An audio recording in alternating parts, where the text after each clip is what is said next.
Welcome back to the Two Marks and a Spark Wrestling Show podcast, whatever the hell you want to call this.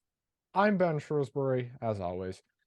I'm joined, as always, by the esteemed co-host of honor, the host of Uncle Russ's Comic Talk, and resident uncle of Lock 22, Uncle Russ. Greetings. Russ, we've got a lot to talk about this week. Yes, it was a good week. For a change, nothing sucked. Yeah. I mean, there were moments that weren't that great, but overall it was big improvement over the last couple of weeks. And we're going to talk about this again at the end of the show, and we're going to talk about this a lot going forward. 2 weeks from yesterday, when this goes up, 13 days, WrestleMania. Right. Now, me and you have been talking over, the past number of weeks. We want to do something cool for WrestleMania. I have guests booked now for the WrestleMania shows. Devlin, who was a frequent co-host of mine when Bryce couldn't make it on the old version of this show, will be here for Saturday night one, tentatively. Again, this is all subject to change.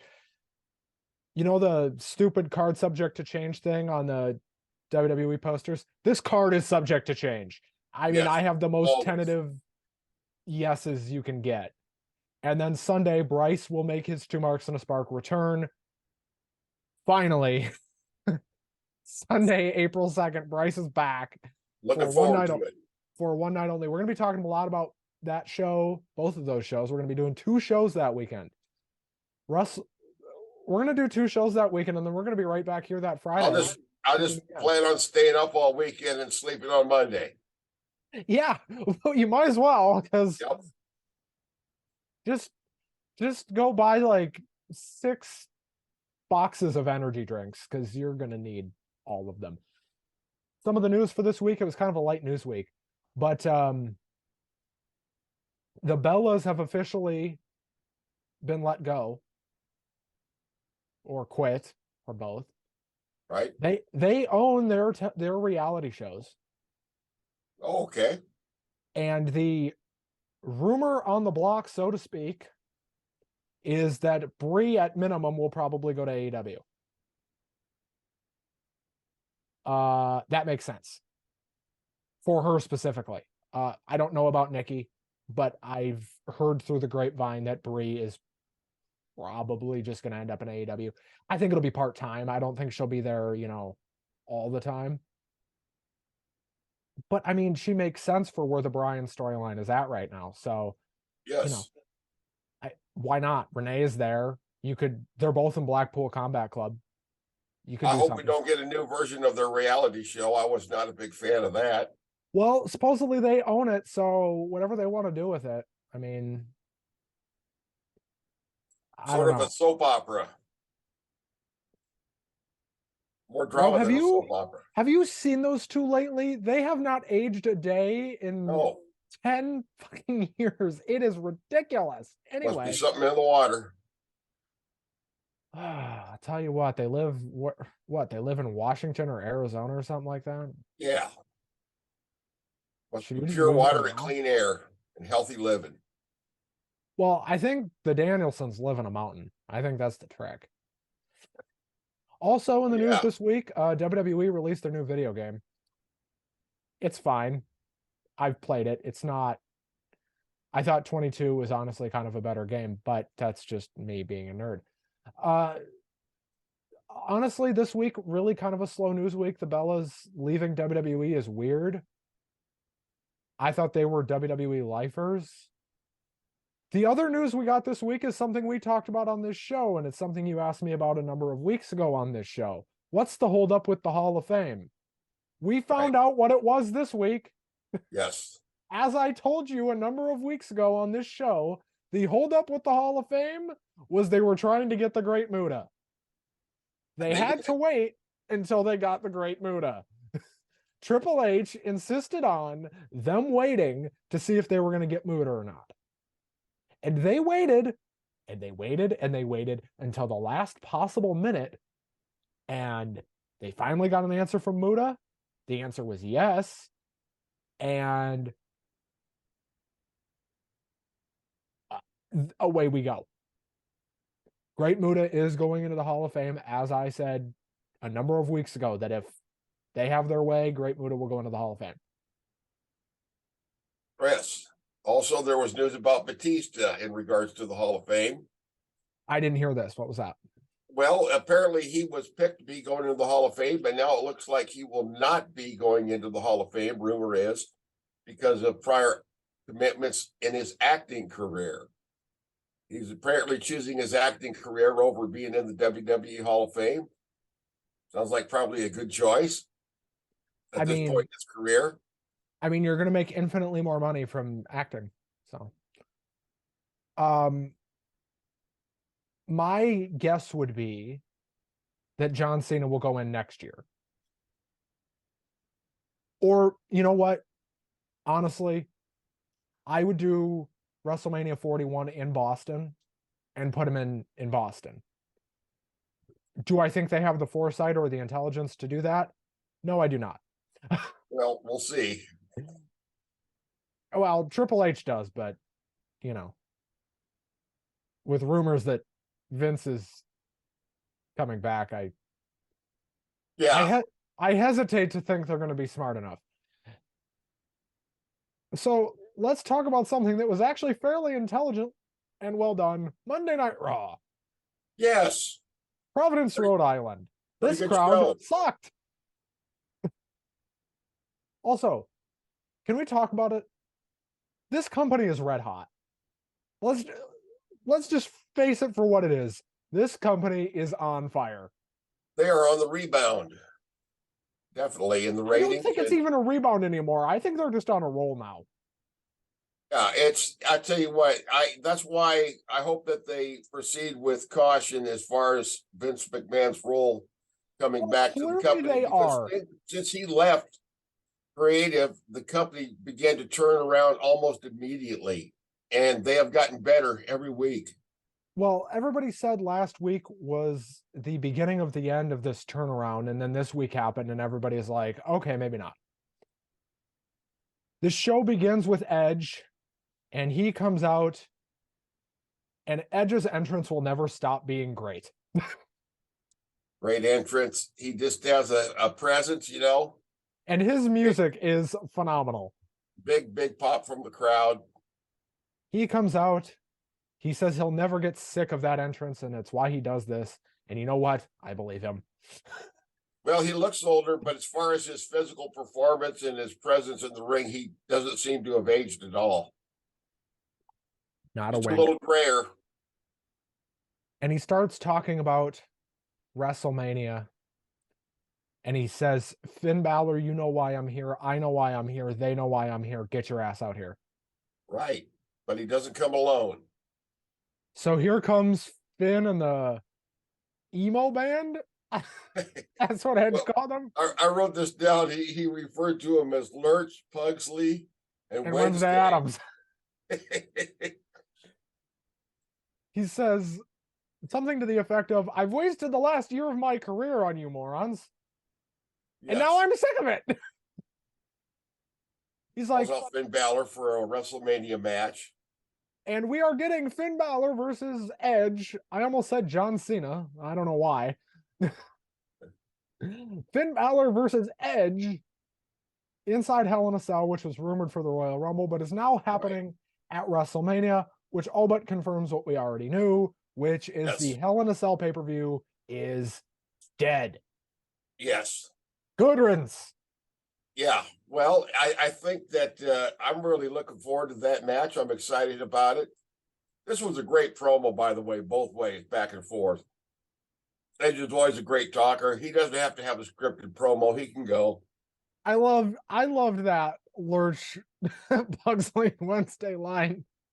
That's right. By the way, his other one was he referred to him as a let's see, I wrote it down. Irish, Australian, Mexican, Puerto Rican emo band. So they go to beat the hell out of Edge, Priest, Balor, Ripley, everybody. And then the Way come out, which is Gargano, Loomis, and LeRae. I half expected Indy Hartwell to run down there. Mm-hmm. And apparently this match was already scheduled. I didn't know about it, but apparently it was. It was Dominic and Damian against Johnny and Dexter. This was a good match, actually. Yes, it Um, was. better Yeah, than it we had came any back from right the to. they didn't say it was going to be a match, but when we came back from the first ad break, the match had already started. No, they said on commentary that there was going to be a match late. They said it was going to be later, but it Went right over my head. well, they said it very quickly. Yeah, well, sometimes I'm guilty of just tuning out the talking heads and watching the action in the ring more than I am listening to the commentary. Priest and Dom win with the South of Heaven. Yes, and I was very impressed. My estimation of Dexter Loomis really was increased this match because of one move. He executed on Damian Priest one of the most beautiful standing drop kicks I've seen in a long, long time. His gimmick really, sucks, but that guy can work. yeah, that guy can really work. His gimmick, he doesn't. Yeah, it doesn't do much for me. He does it well. He does his gimmick well. Granted, the guy can't cut a promo, so I guess I understand why they're not letting him talk. Yes. Then man, we get I can't imagine how difficult that must be to do. That shows real skill. then we get Kathy Kelly in the back interviewing Miz. Yeah. And Gable can't find Otis. You know, this is a through line on this show that Gable can't find Otis. I get that they don't think anything of this Gable guy, this poor bloke. But can we at least do something a little smarter with him than this? Yeah, yeah. You know, because he's a great wrestler, but he's constantly saddled with crappy gimmicks and storylines. Ever since he was, I mean, this Shoosh thing got over though. Yeah, but because of him, not because I don't understand why, but it did get over. It's because of Gable. Gable can get anything over. And then Kathy Kelly asks Miz if he had considered a co-host for WrestleMania. This gets interrupted by Damage Control beating the ever-loving shit out of Trish Stratus. Yes, Trish was really getting her ass kicked. Trish got her ass handed to her. And then we get the worst segment of probably the entire week, which is Brock Lesnar and Omos. Yeah, I didn't quite get this. Apparently, they're trying to sell the idea that Brock Lesnar is afraid of Omos. Let's get it out of the way here. Brock Lesnar is a one-man killing machine. And afraid of anybody, and he's going to win this match. And he gets knocked over the rope, and it was all him. You know, Omos didn't really do anything. They said it on a Brian Alvarez said it this week on The Observer. They had one spot and they botched it. Yeah. Yeah. Brock Lesnar got himself over. This is one match at WrestleMania, which I hope is over with very quickly, because if it's not, it's really going to stink the place up. That's my prediction. What did not stink the place up was Cody Rhodes versus LA Knight. Yes, great match. LA Knight, I think he's a pretty good wrestler. He's always been a very good wrestler, going back to his days in TNA. And this was a very good match, and I'm glad they put him in there with Cody, because if people weren't paying attention to LA Knight before, I know this was kind of just a warm-up match for Cody for Mania, but you put a guy like an LA Knight in there with Cody and they can really do some stuff. And you could tell Cody was out there to have some fun. And LA Knight is looking good, but he's not winning a lot of matches. But here's the thing, with his gimmick, he doesn't really need to. I mean, let's be honest. That gimmick's over. One thing I want to point out, Cody had stopped doing the belt, you know, where he wears the belt and takes it off and hands it to somebody for a while. He started doing that again. I don't know why he stopped, because he'd always give it to like a kid in the front row or whatever. It's like Rey Mysterio with remember when Rey used to wear two masks? He'd wear the cover mask and then the regular mask. I don't know why he ever stopped doing that. Yeah. I mean, No, back in the day, Bret Hart used to always give his glasses to some kid in the front row. Right, and Cody's very much an old soul in the way that he thinks about wrestling, so I understand why he does that. Cody's gear is always so badass, by the way. Is it not? Can we? Cody's gear is great. Also, I know we're talking a lot about Cody here. Did you hear what he's going to be wearing on his somewhere on his attire at Mania? I can't remember where. I think it's either his belt or his gear somewhere.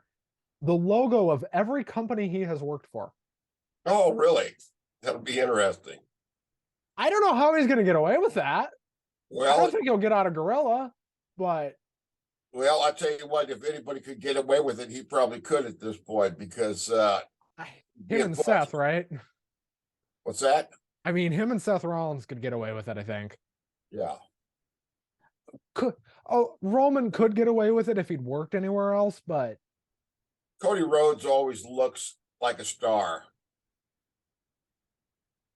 And he carries himself like one too. Yes. And he cut this great fucking promo after this match. He wins with the Crossroads and he cuts this great promo. Yes, addressing Mr. Heyman.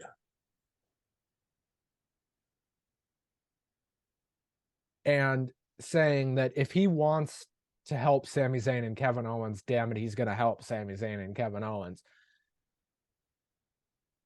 And they follow up on this promo Friday night on SmackDown. Yes. And it just got better. The I mean, Cody basically really moving along well. Cody basically cut the first part of a two-part promo here. He said that he acknowledges Roman Reigns as the greatest champion of this century, which by all metrics, Roman is. I don't think that's even a question anymore. And I know everybody's going to say, oh, Nick Aldis' NWA title reign lasted longer. Yeah, well, did Nick Aldis get... NWA is the NWA, and did Nick Aldis ever get this over? I mean... Right. This is ridiculous. It's just a whole different level of platform. You're talking about a small pond and a very big one. And Roman Reigns is the biggest fish in a very large pond. Yeah, he's a shark. And Cody goes on to say that he's going to end Roman Reigns' generational run at WrestleMania. Roman better start acknowledging him. We get a Seth Rollins backstage promo. This was actually very good for what it was. This basically was all to set up Baron Corbin versus Seth Rollins later on in the night. Right. Which we've seen 100 times, by the way, but we'll talk about that in a minute. We get a squash match. Bronson Reed gets another squash this week. Right. That was Elias. It gets squashed all the time anymore, doesn't he? Poor Elias. Yeah. But Bronson Reed, he's impressive. I love the name of his finisher, the Tsunami. I think it fits him perfectly. Would he not be like the perfect guy to beat Theory, by the way? Oh, yeah. Just kill him. Just murder that fucking kid. By the way, I've seen some people online saying Cena's going to win at WrestleMania. I know I mentioned it as a possibility last week, and I kind of gave the layout for how it would work. You know, if they have Jay White signed, he should win. John Cena should. If they've signed Jay White, and they know he's debuting the night after WrestleMania. Right. Otherwise, John Cena should do the traditional thing, in my opinion, and go out flat on your back. If this is his... But he's still going to go out flat on his back. It's just going to wait until Monday. Yeah. He's going out flat on his back either way. I have not read or heard anything about Jay White, but I've heard whispers both ways. I mean, I heard he might still go back to New Japan, which isn't happening. So, you know, I had read that there's still a possibility that he's going to go back to New Japan, and I have been told pretty much directly, under no circumstances, that happening. Yeah. So, and there's no bad blood there. It's just time for him to move on. It's one of those, it's time to leave the territory deals. Sure. We get Kathy Kelly backstage next. Yes. She's outside the trainer's room trying to get an update on Trish. A very pissed off Becky Lynch and Lita blow right by her. No By the way, comment. does anybody play super pissed off, get the hell out of my way better than Becky? She's good at it. Yeah. Does anybody do the I'm pissed, get out of my way? I'd get out of her way. If Becky had that look on her face and was walking towards you, you would move I would, because she can kick my ass. with one arm tied Yeah. behind her back Absolutely. with ease. We get a segment that was taped earlier in the day with Austin Theory and the Street Profits. Right. Setting This- up a match for We Austin get Theory versus Angelo Dawkins. which was a good match. Both Short. good workers. By the way, I made a note here. It did not sound like they piped in crowd noise here.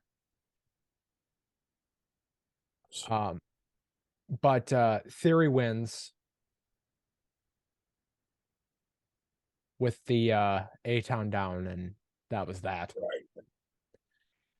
They announced later on in the show that we're getting Ford versus Theory next week. That's going to be great.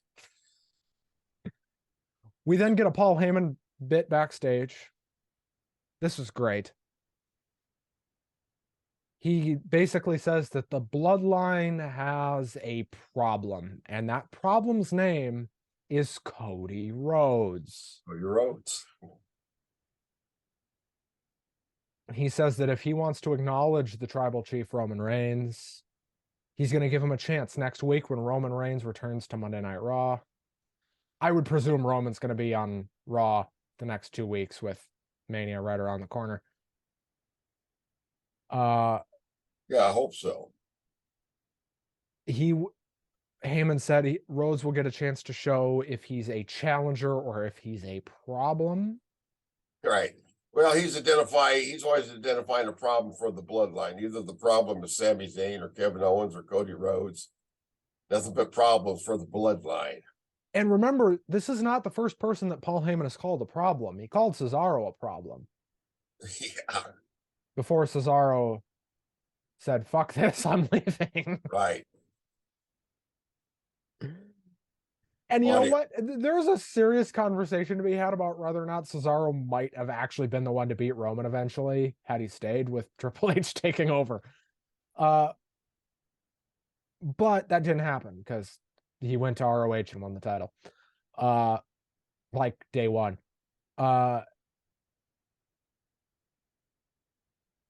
Then we get Dominic challenging Ray to a match with Mysterio after interrupting Ray. Yes. This match is so vividly, clearly going to happen. It has not been announced yet, but this match is going to be great. People just can't wait. The crowd is really hot to see him just kick the piss out of that kid.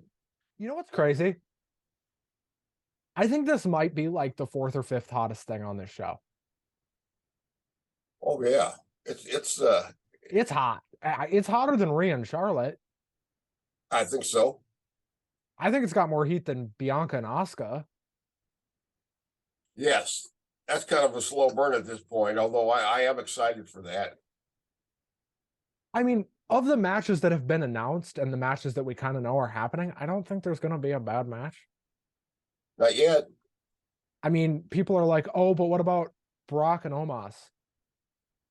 I don't think that's going to be long enough to be bad. Speaking of matches that are or are not happening, Bobby Lashley versus Bray Wyatt is off. Oh, correct. Yes. Apparently, Bray Wyatt is hurt. That's what the word is that he's hurt. There was speculation that he'd left the company, but it's a physical issue from what I understand. He has not left the company. He is still there. He was backstage Monday. So I wonder if they'll find something for Bobby Lashley to do, or if the whole thing will just be scrapped altogether. You know, they could do Jay White at WrestleMania. They could. I mean, I doubt if they're going to do Uncle Howdy versus Bobby Lashley at WrestleMania. That would be a waste of time. I'm saying Jay White, Bobby Lashley. You don't have to build that at all. You could have Lashley come out there and tear people apart every week and demand a match. Do what Seth did last year. Triple H comes out the Monday Night Raw before Mania and says, I'm sick of this shit. Well, that would look great, because they both got background in real fighting and wrestling. Triple H comes out, he says, I'm sick of this. I've got a match for you. I'll see you Saturday. And Triple H can do the pissed off authority figure thing better than anybody. He can go out there and he can rip his tie off and he'd say, if I didn't have this damn heart issue, I'd get in here and fight you myself, you prick. Mm-hmm.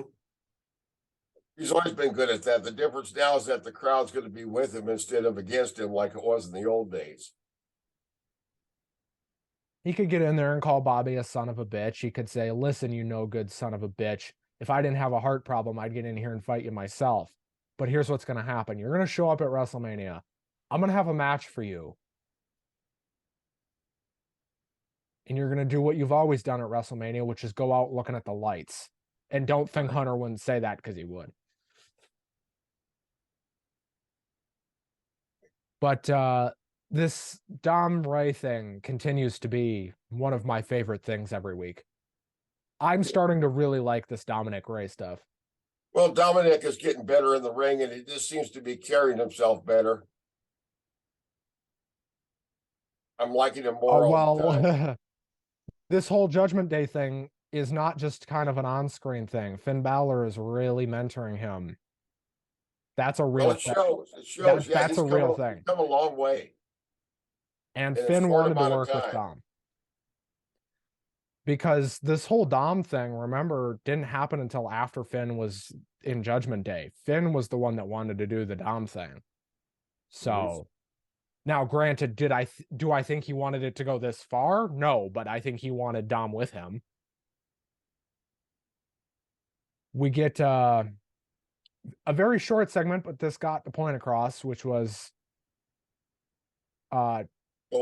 Becky and Lita come out of the trainer's room and Trish. And well, Trish comes right behind them and Kathy's like, what's the update, guys? And they basically say, Trish has the best line of the whole show. And she's like, I've been hit a lot harder than that. All they did was piss me off. Yeah. That was good. Trish is great. Trish is still amazing. Yes, she is. Then we get Seth Rollins versus Baron Corbin. I've seen this match 100 times. Right, with The Miz on commentary. I muted that. Yeah. Surprise, surprise, Seth Rollins won. He's probably, let's be honest, he's probably going to be the one to beat Cody. I mean, him or Gunther. Yeah. So they go backstage again with the stupid Gable looking for Otis shit. Oh, this is like reminds me of the old Raw. I'm glad they don't do as much of this kind of stuff. I actually thought this was funny. I thought this was funny for all of the wrong reasons. Yeah, not because it was good funny, it was bad funny, right? Oh. Now, Otis is actually funny, truly. Yeah. And anything Otis does is kind of comedic in its own way. And Gable and Otis were great here. The Maximum Male models are still awful. And I'm going to move on from this segment because if I talk about it anymore, I'm going to rip my hair out. Then we get a short match that was way better than it had any right to be. Right. Which was Bianca Belair versus Chelsea Green. Granted, these are two very good workers, but it was very accompanied by her new best friend Carmella, apparently. I mean, they have the same gimmick. I get it. Yeah.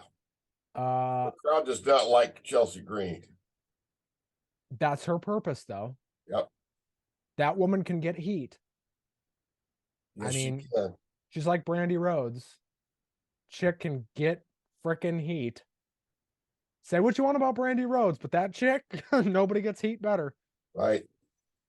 Oh, but then Asuka comes in. Yeah, Carmella and Chelsea Green try to do a beat down on Bianca, and who comes to help but Asuka, her coming opponent for WrestleMania. And they do this really weird angle where Asuka like dances with the belt.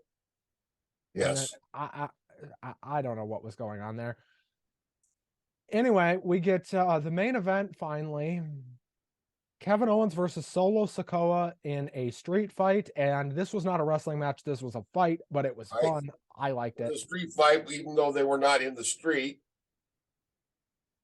You know, do you remember when they did that backlot brawl with Goldust and Roddy? Yes. That's what I matter of fact, when they said street, every time they see street fight, I think of that match. That literally was in the street. I really hope for this Dominic Ray thing. I kind of hope they do that again. I kind of hope like they do it. Would be great.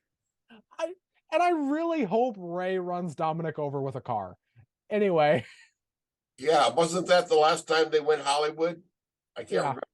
I think it was. Yeah. But Sikoa wins after interference from the Usos.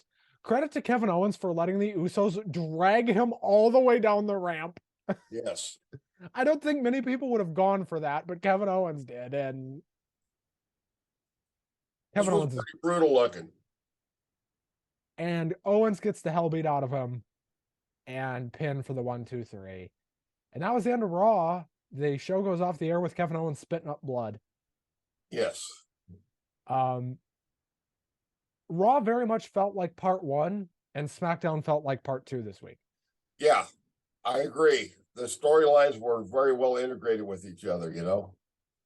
Speaking of very well integrated, we got AEW Dynamite. Oh, yes. This show ruled. This is the best show they've done in a while.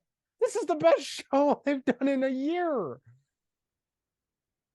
Oh, my goodness. This show is great. Yes, they were in Winnipeg.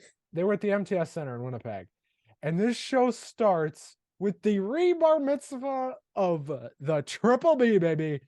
Yes. MJF, he comes out there. Boy, he looked like hell, didn't he? Oh, but this segment was great. From beginning to end. MJF comes out there and he's got these 4, what I assume are Nightmare Factory developmental talent on him. And it's these 4 women, and they walk him to the ring, and he's got a cake. And Shivani just sounds disgusted. Oh, I know. Shivani is always disgusted with MJF. But Shivani's so good, and he was great here. He just sounds so God, this is good. The guy. I think at some point Shivani actually said, "This is gross." This is gross. And as he gets to the ring, every one of the girls kisses him on the cheek until the last one. Those two make out, whatever. Yeah. MJF talks about how he's better than Brett. And he thinks Brett's boring, and he gets so much heat here. He knows how to get it. And then Jack Perry comes out. And then Sammy Fuckface, Guevara comes out. Right. I want to punch and our friend Darby. Then Darby Allin is back. Yes. I was glad to see him back. It's been a little while. They all want a title shot, and they all think they deserve it. But you could make an argument nobody deserves it more than Jack. You could make like a very serious argument for that. Well, he seems to be the one with the most momentum coming out of the Revolution pay-per-view. Darby wasn't on the show. Guevara wasn't on the show. Yes, and as far as the crowd reaction, it's obviously there. I think his skills as a single wrestler have really improved a lot over the last year. I think they should do a 4-way at Double or Nothing. That I suspect that's what they're going to be going for. I think it should be an elimination 4-way, and I think the last 2 should be Darby and MJF. I've Yeah. seen those. I've seen Darby and MJF in person at Full Gear 2021. That was the best opening match you'll ever see to any show. So Right. it was insane. It was great. And it certainly seems like we're going to be getting MJF versus one of these guys at Double or Nothing. I do want to talk about something that MJF or that somebody mentioned in the, I think Jack mentioned in the promo. He says that you've never wrestled on Dark or Elevation or even Rampage, almost to make Rampage look like a B show, which I didn't appreciate. Which Rampage is a B show, by the way. Yeah.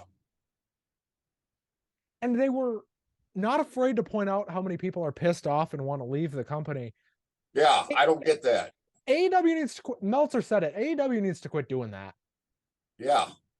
That's not good. Too much behind this, that kind of behind the scenes business. It makes the company look bad when that's talked about in public. But the problem is they do it on Twitter, the talent that are unhappy. Well, that's the boss's fault. He could knock that shit off if he wanted to. He's tried. I mean, he's sent people home. He's taken people off TV. He's done everything he can. If he fires them, he has to pay them anyway. So I understand why he doesn't do that. You know what I mean? Right. Well, I tell you what, the WWE goes too far the other way. When they sign the contract, they accept the restrictions on their freedom of speech up front going into it. Apparently, AEW's contracts don't work that way. I'm all for freedom of speech, especially in the workplace, but this is getting a little out of hand. This ends in a giant brawl, basically. And MJF goes through the table with the cake on it and gets cake on his face. And Darby is the only one left standing at the end of this, which makes me think it's Darby and MJF. Right. First punch was thrown by Jungle Boy, Jack Perry, and he hit MJF from the back, I believe. I think Jungle Boy said something to the effect of, "You know what? I'm sick of this shit." That's what it, that's what it looked like he said. I don't think he said it into the mic. I think he just said, "I'm sick of this." I hear you. Yeah. And then we get a video package for the ceremony they did for Chris Jericho in Winnipeg. Right. Hometown boy. This was a shoot. This happened. Yes. And then we get a 6-man tag that was better than it had any right to be, which was Blackpool Combat Club versus the Dark Order and a Hangman Adam Page. Yes, and Stu Grayson is back. And still great. And still great. I didn't Stu catch Grayson that. is great. Stu Grayson is great. And Evil Uno is still around for whatever he's worth. I mean, he's obviously got a following, but on the open market, I think he'd be worth around $1.50. Yeah. $1.80, somewhere in there. I mean, he doesn't look, he doesn't look like your typical athlete. He doesn't look to be in shape. He looks almost as out of shape as me. Not that I'd want to fight the guy because he's a trained fighter, but Grayson got a loud pop here for his return. Yes. They announced on this show as well, or I guess it got announced earlier in the week, and they talked about it during this match, that Forbidden Door is going to be in Toronto. Yeah. That's a choice. I would have done that in Japan. Yeah. Well, I really like the Canadian crowds. I wonder if Brett's going to be there. That'd be awesome. That would be quite a surprise, wouldn't it? I mean, it's called Forbidden Door. Got to do something crazy. My guess, by the way, for Forbidden Door is that it will be Okada versus MJF, non-title. But I don't know that. But this was a pretty good match. This was a very good match, and Blackpool Combat Club win. Moxley gets the submission. Yes, over a Stu. And this would lead to something later in the show, by the way. We'll talk about that here in a minute. Then we get a Juice Robinson promo, pre-recorded, pre-tape. Yep. And Juice Robinson is so effing good at these. Yeah. cutting a promo on Ricky Starks. I cannot wait for that match. Yeah, I'm looking forward to that too. Then we get the Jade Cargill Open Challenge. It was Nicole Matthews, whoever the hell that is. That was not the point of this segment. I'm not familiar with her, but we were racking our brains trying to figure out who the Canadian wrestler would be, and because somebody we weren't familiar with. Well, Nicole Matthews was left dead in the ring, pretty much. Very quick match, very fast. Jade Cargill's now 54-0. But after the match, Taya Valkyrie, yes, is All Elite. Good to see her back. I would imagine she's going to beat Jade. She would be perfect to end that streak. I don't know. I don't know why. I don't know why Jade's 54-0, but she is. But Taya kind of makes sense to be the one to beat her, and they kind of played it up on commentary like she is a legitimate challenger. So she is. I mean, well, Jade Cargill, she's a rookie who got hot shotted to the top, just like Bill Goldberg. And Jade played it off like, oh, it was kind of like when at the end of All Out 2021, when Danielson came out and confronted Omega and the Elite. They all had that look on their face like, oh shit.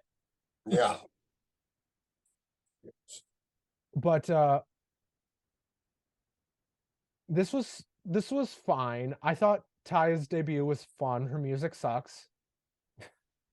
Poor Taya. Yeah. She's a good wrestler, though. Has Taya ever had good music anywhere she's gone? I don't know. Her music in WWE sucked. Her music in Impact was awful. This poor woman can't catch a break. We get Shivani backstage. Yes. Give a chance for Ricky to respond to Juice Robinson. He said Bullet Club hasn't been relevant since 2015, which is true. And he says if Robinson has an issue with him to fight him anytime, any place, and that was that. And then we get a re-airing, to the best of my discernment, for the Shazam thing mixed with Cassidy and Jarrett. Yeah. And then we get the stupidest. I don't know if this was dumb. QTV. I don't know if this was dumb or if it just wasn't for me. This is a TMZ knockoff. Well, we got Hobbs, and we got QT Marshall, and we got two Yahoos that I don't care about. I don't think they have names. I don't know who they are. I couldn't tell you.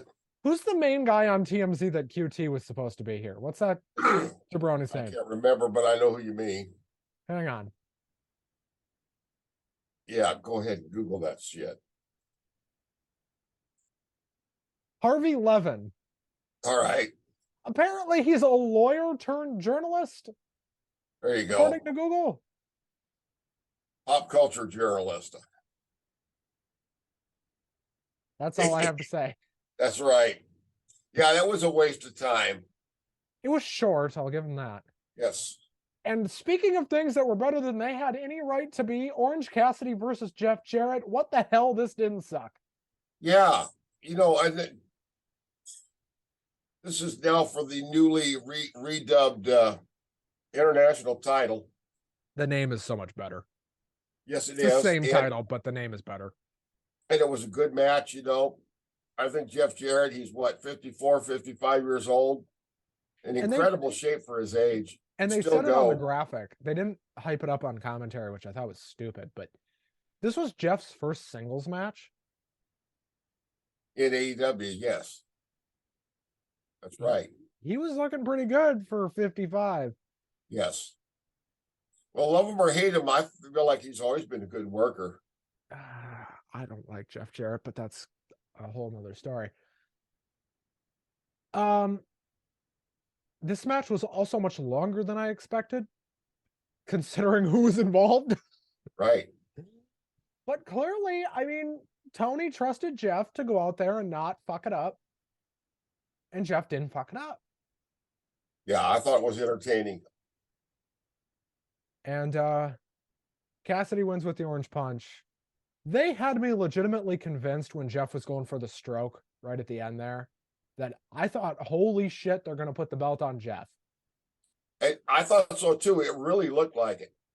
They I fooled was us. like, oh my God, no, they're not. Yeah, I agree. I thought it was going to go that way too, because it looked that way for sure. We got a really bad acclaimed music video. Oh my God, that was embarrassing. I muted it halfway through. I couldn't listen to it anymore. Yeah, I tell you what, leave the rap to the professionals. Come on, just stick to wrestling. By the way, this show flew by. I felt like this show was over in 5 minutes. Yeah, it was very well paced. We get the best Outsiders knockoff segment ever. Correct. There we get all three of the outcasts. Russ, I'm just going to call them the Outsiders. Yeah, there you go. Might as well. Fuck it. Let's call them the NWO. You might as well. Wait, wouldn't they be the FNWO? Female NWO? Sure. So we get the FNWO. But then before we also get Britt Baker and Jamie Hayter. After this promo that where they basically said. Oh, by the way, did you read online that Saraya was fined for using the word twat and referring to the crowd? She called them twats, and apparently, Russ, don't say that too many times. We're gonna get fined. Yeah, apparently, Tony is trying to cut down on the live. He's been trying to cut down on the fucking language for 2 years.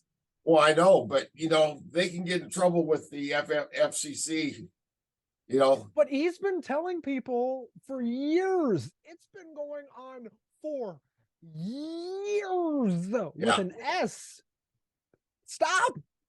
And when the crowd starts chanting, "Shut the fuck up," I mean, it's kind of hard to censor the crowd, a live crowd. I know WWE tries, but it just makes them look stupid. WWE has been doing that a lot less. Yeah. Some F-bombs have slipped through on WWE TV recently. Like Elimination Chamber. Yeah. Oh, yeah. Well, but then we also get Sky Blue and Riho and Willow. So we've got 8 women in the ring before it's all said and done. By the way, have you noticed that they're actually putting Sky Blue on TV? Yeah. Thank God. I mean, yeah. And Riho was on the show. I'd like to see her wrestle some more. Who's booking this? Sky Blue and Riho are on TV. Who's booking this shit? Then we get a promo from the Sports Entertainers. Sports Entertainers, yeah. We got these two are my favorite. Matt Menard and Angelo Parker. I love 2.0. I love these guys so much. Yeah. They talk about the acclaimed music video and point out that it was. Actually, they said it was good, but they love rap music. They love it. Matt Menard, and I quote, said, "It made his nipples hard." I tell you, Matt Menard is, I love his promos. He's hilarious. He really is a throwback to the old days. He's a sports entertainer. I can't quite get the accent right, but he does it perfect. I like listening to him talk more than I like seeing him wrestle. I like seeing him wrestle too. They're good in the ring. Yeah. And then we get maybe the best Dynamite main event in a while. Yeah, I didn't expect much out of this, but it was better. And I noticed going into it, they were allowing 30 minutes for it. So I expected it to be pretty good. And it was well paced for a longer match. Now, the reason that our expectations were slightly lower for this, if this was a pay-per-view match, we would have very, very, very high expectations. Obviously, because AEW pay-per-view matches deliver on a consistent basis. This was a Dynamite main event where sometimes they get 30 minutes and sometimes they get 10. Right. So we didn't know what to expect here. We got 30 minutes of the House of Black versus Jazz versus the Elite. Right. And The crowd ate this up. yeah, I didn't expect to like this at all, but I liked it. I liked the outcome. House of Black I retains loved the this titles. match. This was the best match, I think, of the entire week. Yeah, I might go along with that. I might agree with you because I was really surprised. I generally don't like trios matches. I had never seen a three-way trios match before, but this was cool. There was a lot happening, but I think that was the point. Yeah, but it was paced well enough that we got to see different combinations of wrestlers. You know, and the crowd got to see Kenny Omega face to face with Chris Jericho, the two hometown boys facing off each other. And crowd was on fire for this. Very well done. House of Black, they do show during the match that there's a brawl between the Blackpool Combat Club and the Dark Order backstage. And correct. After the match, this spills out into the ring. After right after Jake Hager runs in after the House of Black retains the titles with a Dante's Inferno. Oh, but by the way, don't forget, it was good to see Chris Jericho's father, Ted Irvine, was in the crowd. He looks rough. Yeah, well, he's an old guy, just like me. We all look rough. Well, not only is he old, but he's in the Hockey Hall of Fame. I don't even think he's that old, but I think the issue is he played hockey for what, 10 years, 15 years professionally. So Canadian hockey player, like about 80% of the NHL are Canadian, I think. And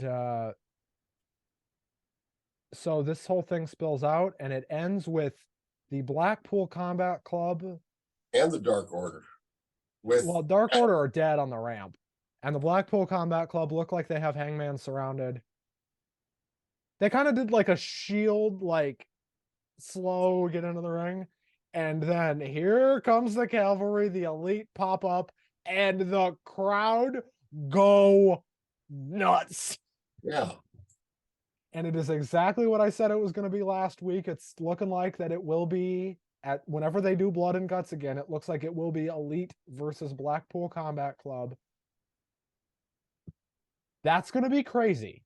Yeah. Yeah. But I was glad to see House of Black retain these titles for whatever they're worth, because I that's a group that I like more and more all the time. I really like their work, especially Brody King.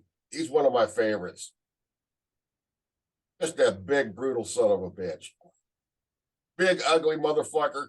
Just beat the shits out of people, And they are booking him like it.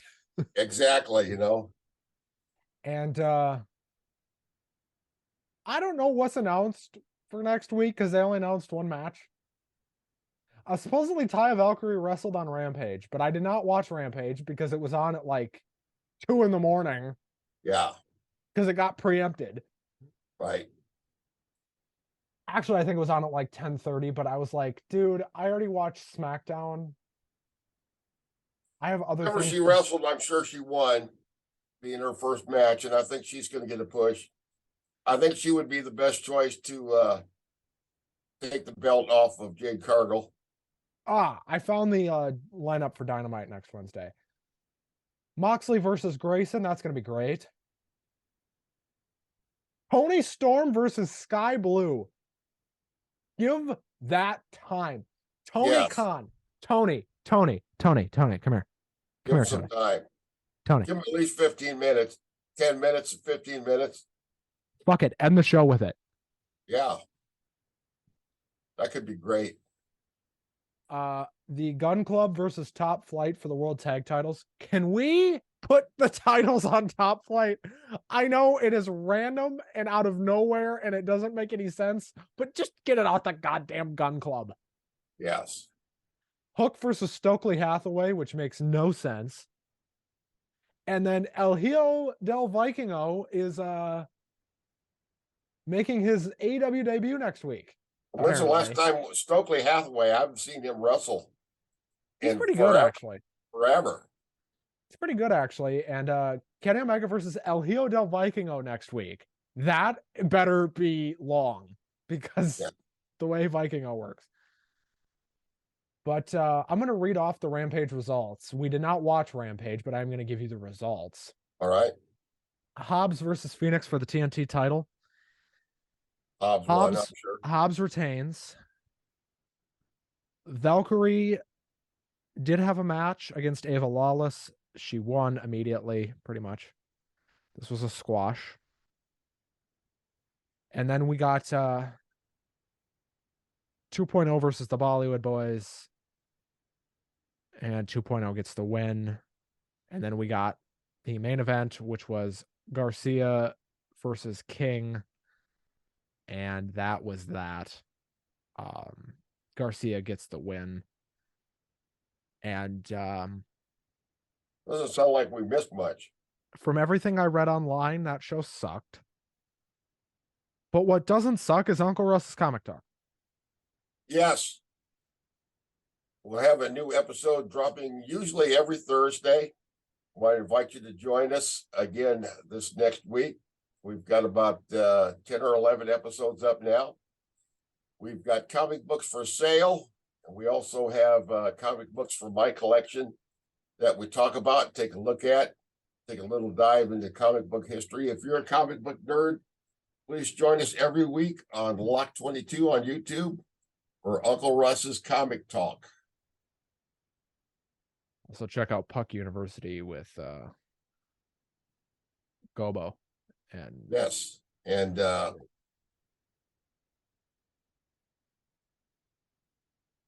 co-host. Gobo and his co-host. His name escapes me right now. If I would know it if I wasn't trying to remember it. Oh man, we look like idiots. Damon, edit this out. Yeah, I'm sorry. Damon, edit that out. Thank you. Future Damon, edit that out. He's not going to do it now because I told him to. Let's talk about SmackDown after we just made ourselves look like idiots. SmackDown. This was a pretty good show too. Not too far away, Kansas City. This show was great and the crowd was hot. Have you noticed, by the way, that these crowds are really full lately? Yes. This was no exception. Speaking of shows that flew by, this show went. Yeah, I did. Cody Rhodes comes out to start the show. Big pop. Big pop. This was great. Cody comes out and he says his classic line. So, what do you guys want to talk about? Right. And this continues the storyline from Monday Night Raw. And Cody's out there. He's like, here's what I want to talk about, but I don't want to have this conversation myself. Kevin Owens, come on, let's go. And then he's like, Sami Zayn. Right. So he got all three of the bloodlines problem children. I like this because it kind of draws the battle lines. Mm-hmm. Like, hey, fuckers, we're all fighting the same guys here. Like, you're fighting the bloodline, I'm fighting the bloodline. He's fighting the bloodline, you're fighting the bloodline. But Cody basically tries to talk some sense into Kevin Owens, is basically what this is. And so does Sami. Yeah, to no avail. To no avail. They come back from break and Owens is leaving the building. And what is actually his Mustang? That is actually his car. That was a nice attention to detail. Yeah. I don't know how many people know Kevin Owens drives. Final plea from Sami, and Kevin Owens ignores him and drives off. And then we get a short at this point that the storyline is at a pause. Well, they're at an impasse. Right. Then we get a mixed tags match between Dominic and Rhea and Santos and Zelina. This was short, but it was very good, especially for a mixed tag. Yeah. Rhea wins with the Riptide. Then Dominic calls out his Hefe, his dad. Yep. And they keep going back and forth. Ray is starting to snap. Hell of a promo on his son there. It was pretty good. And Ray is very visibly starting to snap. Ray played this up. Ray sold this. This was good. And that looks like WrestleMania to me. Yeah, for sure. They haven't confirmed it yet, but we know it's going to happen. It has to. We're getting 2 4-way tag matches called WrestleMania Showcase matches. I don't mind this. They do this every year. Might as well call it what it is. And so we get Raquel Rodriguez and Liv Morgan versus Emma and Tegan Fox. Tegan Knox. This was short. Boy, when you see her with the other participants in the ring, it's just amazing how tall Raquel Rodriguez is. Well, she towers over all the other women. Liv Morgan carried this match. Completely carried this match. The crowd didn't care except for when Liv was in there. That's right.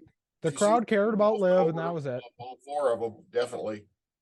The crowd was there for Liv Morgan. And they're going to be at WrestleMania. I did not think that they were actually going to try to do a WrestleMania show without Liv Morgan. That would have been stupid. Her versus Trish is a match I still want to see.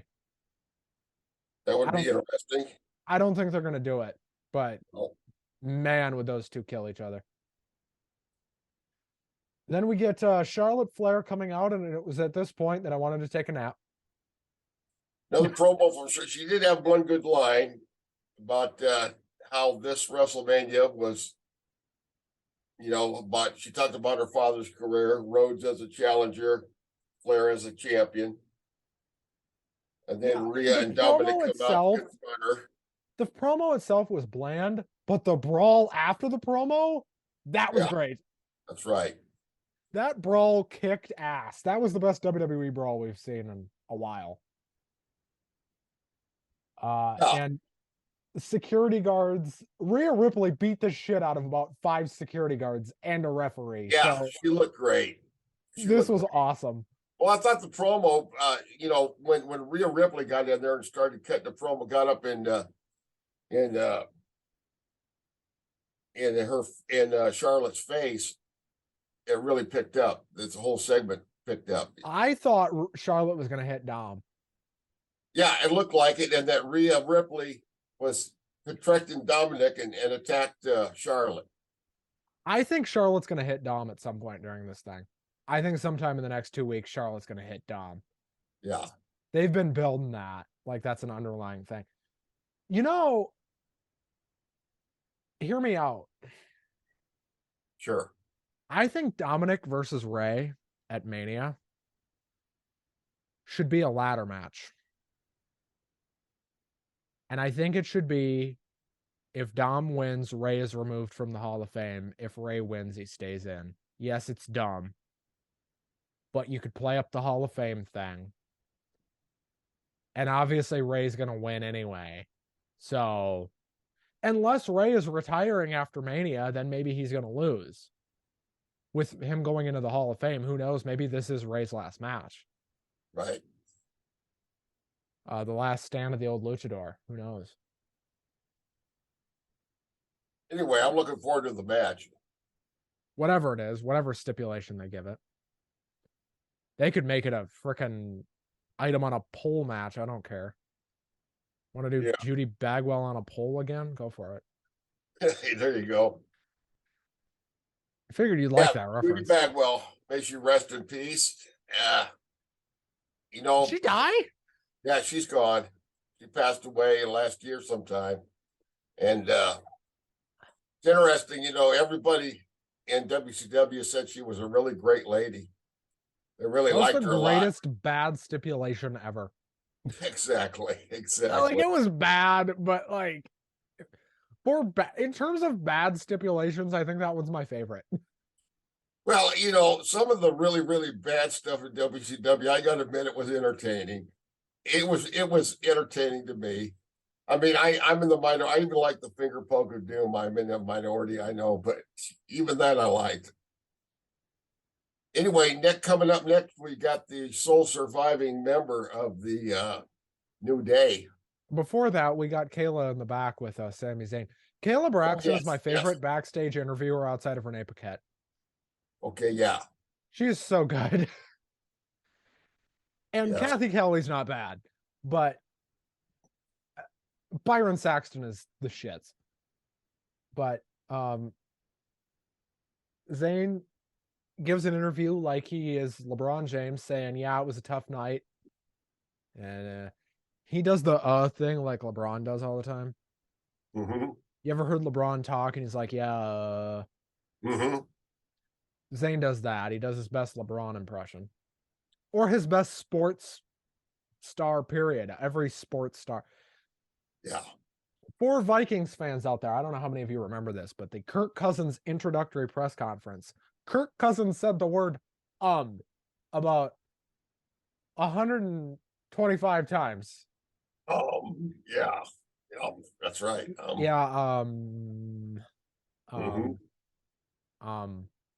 Damon's probably ripping his hair out. That's all right. Let him. So we get this good interview segment, and then we get a very short Xavier Woods LA Knight match. Xavier wins with a roll up. They mentioned that Kofi Kingston had undergone successful surgery on his ankle. Can we put the U.S. title on Xavier? Is that an option? That'd be all right with me. Fuck it, why not? I mean, he's the only one who's not hurt. Right. And once again, LA Knight's getting the push, but once again, he loses. I think that's part of it, though. Yeah. Because again, his gimmick doesn't necessarily require him to win all the time. Because he's going to be over either way. Then we get commentary playing up the Great Muta going into the Hall of Fame. I already talked about that. Right.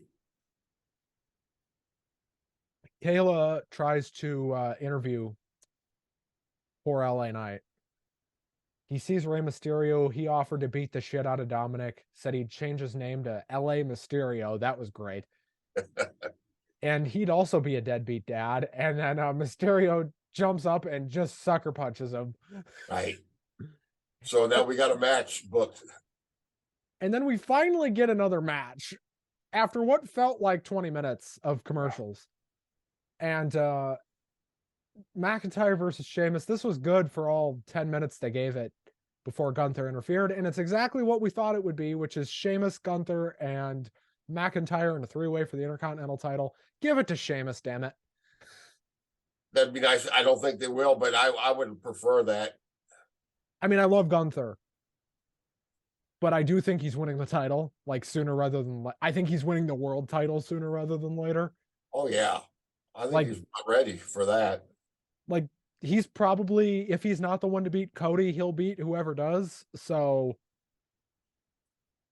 clearly they have a plan there. Yeah.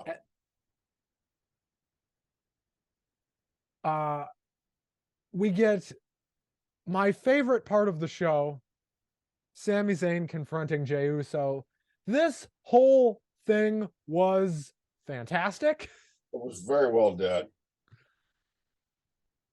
They do this little talking segment, and then Jey gets pissed off enough to the point where he starts beating the hell out of him. They get into a brawl. Jimmy comes out. Yeah. Usos are beating the hell out of Sammy. I'm convinced Solo Sikoa is a Raw superstar. He's never on SmackDown anymore. Solo Sikoa follows the brand split more than anybody else. And then just when you think it's all over, here comes Kevin Owens. And Kevin Owens cleans house with these assholes. Right. And at the end, the crowd was chanting "Hug It Out" earlier in the night. They were chanting "Hug It Out" again with Sammy and Kevin. And then they hug it out.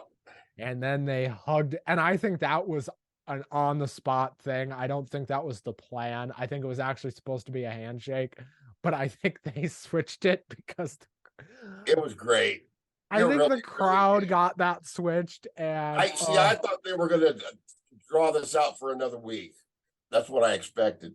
no, because Monday on Raw they're probably going to announce the tag title match. Yeah, and we'll probably get a 6-man tag of Cody, Sammy, and Kevin against the Bloodline at some point with Solo and the Usos. Probably next Friday. So Roman will be on Raw Monday. yes. Thank God. That show desperately needs him. Do we know if John Cena is going to be back on the show before Mania? I am not aware. They're in LA. Whenever they're in LA again is when I presume he'll be back. Okay. Hold on. I'm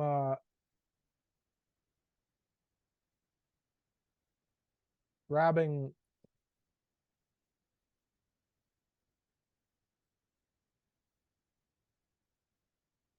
the final Raw before WrestleMania will be in Phoenix. They're going to be in Phoenix right before Mania, which makes sense because LA. Yeah. And they'll be in LA that Friday. So my presumption is Cena will probably be on the show in Phoenix on the 27th. Yeah. But I don't know that. What did you think the best show of the week was? It was kind of hard this week. Believe it or not, I'd probably say Dynamite. Yeah. SmackDown was close. But they were all really good. There was not a bad show this week. Right. Supposedly NXT was really good. Should I start being the? I haven't watched NXT in a long time. I did watch Ring of Honor. I know we're not talking about that, but I want to mention one wrestler in particular who returned to Ring of Honor. He's been gone for well over a year. One of my very favorite Ring of Honor guys, and that's the last real man in pro wrestling, Silas Young. I absolutely love that guy. They brought Silas back? That's kind of surprising. Yeah, I tell you what, he had a match against Marcus Cross and beat him, and he's got a challenge coming up next. He's going to go against Shane Taylor. That'll be really good. Yeah. So, I think, and also Shibata's going to be coming to Ring of Honor to wrestle Wheeler Yuta. That should be a good match. That will be a good match. I think I'm going to watch NXT this week. I do want to talk about something because we missed it last week because I didn't see it actually when it happened. Because again, we don't watch NXT. We're not that crazy. I mean, Russ is pretty out there, but like not that out there. And I'm certifiable, you know. Yeah. Me and you are probably both admittable. Oh yeah. Like, let's be honest, neither one of us are exactly normal. We're adults that go on the internet and talk about wrestling. I mean, we're not normal people. Right. But Roxanne Perez, Roxy, they shot an angle that I'm now convinced might not have been an angle. There was an angle shot, and I'm not sure if it was an angle or real or what, but she had a match with I can't remember who it was. I think it was Mai Sakamura. Last week or 2 weeks ago, whatever, on NXT, and she collapsed after the match. Oh, I was not aware. I hadn't heard about that. And it looked like an angle because they uploaded it on the YouTube channel. Mm-hmm. But the way she collapsed looked pretty real. You know how when somebody like passes out or collapses, kind of their arms go like this? Yeah. That's what happened. But I still think it was an angle because they uploaded it on the YouTube channel, and I don't think they would have put it on their YouTube channel if it was a real deal. Right. But Booker sold it pretty well if it was fake. But the reason I'm not sure it was an angle is they've announced that the NXT Women's title, if Roxanne Perez is not able to come back, is that they've announced that at Stand and Deliver, there will be a ladder match for the vacant women's title if Roxanne Perez is unable to compete. with qualifying matches starting in the event of it. So that makes me wonder,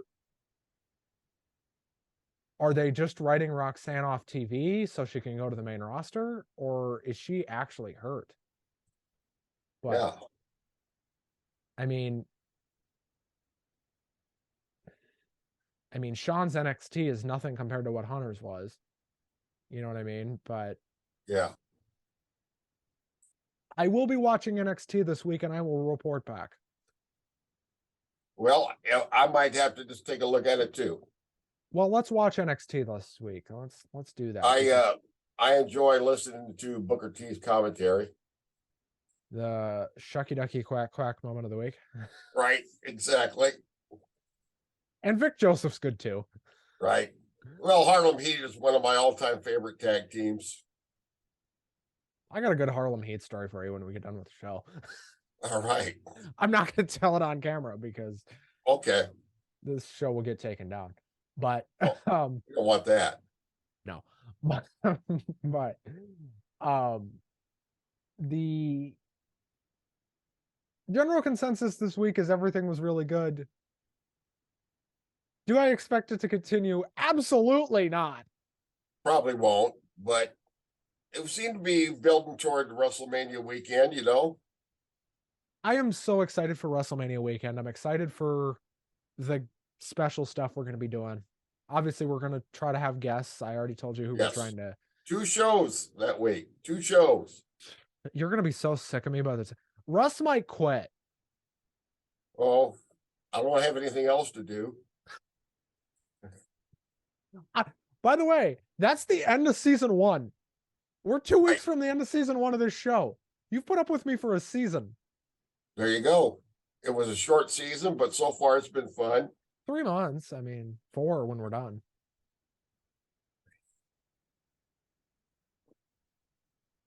So, on that note, I have an idea. Yes. So if we're going to be doing 2 shows that weekend anyway, we could technically cover Supercard of Honor. Yeah. I don't want to make any promises, but we could find a way to do it. It'd be really tough. But I don't know how we do it, especially with. I don't know if we'd have. I tell you what, WrestleMania is such. Both shows are going to be very long. We're probably going to get 4 hours each night. I don't know, man. This card's thinner than usual. Even with what not even counting what's announced, just what we know is happening for sure, like what they're very clearly building to. Dude, there's not as many matches as there usually is, which is fine. I would presume Cody and Roman are going to go 45 minutes. I hope so, at least. I would presume. I half expected that to be an Iron Man match, and I think it probably would have been if it wasn't for MJF and Bryan. Yeah, that would be kind of hard to follow. And I think that might have been the plan prior to that. By the way, for anybody that tries to tell me that WWE doesn't change their plans based on what AEW does, bullshit. Oh, I think they have to. Bullshit. And vice versa, the other way around, too. Yeah, no kidding. I guarantee you there's somebody in WWE that's watching AEW all the time and reporting back to the boss about what's going on. Triple H watches AEW, let's be honest. Oh, I'm sure he does. Get a grip. Triple H watches AEW. He might not admit it. He'll never say it. But Triple H watches AEW. Wouldn't you have to? If you were booking this show, wouldn't you? Yes, I would. It's just like in comic books. You know that the people at DC are reading Marvel and the other way around. Otherwise, they wouldn't be able to copy each other so well. You know? Right. So I do want to acknowledge something here. And this is me crossing into my nerd culture thing. Okay. Lance Riddick died this week. Yeah. This was very upsetting for many. If you don't know who Lance Reddick is, he was an actor in the John Wick movies. He also voices Zavala in Destiny 1 and 2. Fringe. Huh? Fringe. He was on in Fringe, that show. I Remember that show? I do not remember that show. But Lance Reddick was great. He was only 60 years old. Can you believe that? Right. That's young. Yeah. But I was really sad to hear about that. I don't know. Yeah. But Russ, what was your favorite show and what was your least favorite show this week? I know you said your favorite show is probably Dynamite. Yeah, I picked that, and I didn't expect to like the triple trios match, but I did. And as far as least favorite, they were all good, but I guess I'd have to say my least favorite would be Raw, just because they had a couple of segments that I didn't care about, like the thing with Otis and the male models. It's, I'm glad they don't do as much of that stuff as they used to, because it's just stupid. It's insulting. It's ridiculous. It makes us hate the show. Fortunately, they had enough good stuff to make the show worthwhile. But none of the three shows we covered really stunk this week. Nothing was bad. How about your favorite? My favorite show is probably Dynamite. Very close was SmackDown. Because I think both shows were paced very well. That's one thing I always appreciate is good pacing. And both SmackDown, even Raw was well paced this week. So yeah, and that's got to be hard to do with 3 hours. Do you think I know Triple H doesn't have a lot of hair anymore, but I think if Triple H still had his long hair, he'd be pulling it out. Yeah. He'd be like, ah! Yes. I mean, how can you consistently book 3 hours? How often do you think they've booked the show and realized they were under? Oh, yeah. That's probably happened a lot. Yep. I mean, I don't know. Russ, what are you looking forward to this week? I'm looking forward to all 3 shows this week. Looks like we're going to be getting a lot of Roman Reigns this week. Yeah, that's fine with me. I am okay with that.